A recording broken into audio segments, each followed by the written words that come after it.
जय जोहार। छत्तीसगढ़ी प्रमुख प्रादेशिक समाचार के संग मैं सोहेल खान यजदानी। प्रवर्तन निदेशालय ईडी हा बयान जारी कर कहिन है कि मार्कफेड के पूर्व एमडी आईएएस मनोज सोनी और कई जिन राइस मिलर्स ऊपर करे गे छापामारी में तलाशी के दौरान 1 करोड़ 6 लाख रुपया नगद बरामद करे गे है। ईडी के आने आने टीम हा 20 और 21 अक्टूबर के रायपुर में 3, दुर्ग में 2, कोरबा और राजनांदगांव में एक जिन राइस मिलर्स मिल कारोबारी मन के यहां छापा मारे हवे। छत्तीसगढ़ उच्च न्यायालय हा मेडिकल कॉलेज अस्पताल सिम्स के अव्यवस्था ऊपर नाराजगी जताइन है। उच्च न्यायालय हा खुदे संज्ञान लेके ए मामला के सुनवाई करत मुख्य सचिव, स्वास्थ्य सचिव और समाज कल्याण विभाग ला व्यक्तिगत शपथ पत्र 2 दिन के भीतर देवर कहे है। छत्तीसगढ़ में विधानसभा चुनाव के पहले चरण में नाम वापसी के बाद अब 223 उम्मीदवार चुनाव मैदान में हवै।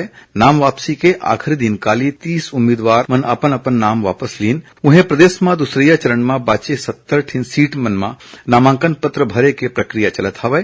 काली 23 अक्टूबर तक 59 नामांकन पत्र दाखिल करे जा चुके हैं। नामांकन पत्र जमा करे के आखिरी तारीख 30 अक्टूबर हवै।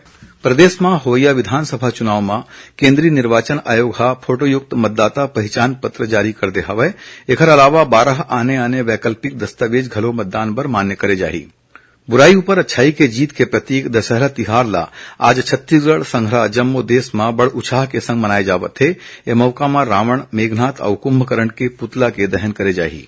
दशहरा के मौका में आज रायपुर समेत प्रदेश के आने थाना चौकी और शस्त्रागार में राखे शस्त्र के साफ सफाई करके विधि विधान ले पूजा करेगी।